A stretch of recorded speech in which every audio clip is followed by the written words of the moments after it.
کہتے ہیں کہ اگر نشہ نہ ہو تو شراب پی جا سکتی ہے تھوڑی سی. دیکھیے ایک چیز کو اصول میں سمجھ لیجئے.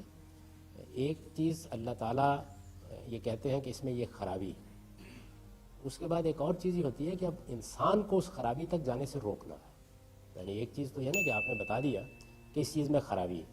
ایک دوسرا پہلو جو لوگوں کی اصلاح کے لیے ضروری ہے وہ یہ ہے کہ انسان کو اس خرابی تک جانے سے روکنا ہے. اس کو کہتے ہیں سد ذریعہ، یعنی کسی چیز تک پہنچنے کا ذریعہ بند کر دینا ہے. اس وجہ سے محمد الرسول اللہ نے یہ فرمایا کہ شراب کا ایک قطرہ بھی قریب نہ جاؤ، کیونکہ یہ دروازہ قطرے سے 2 قطرے اور پھر آگے بڑھتا چلا جائے. تو کسی غلاظت یا کسی گندگی سے روکنے کے لیے یہ ضروری ہے.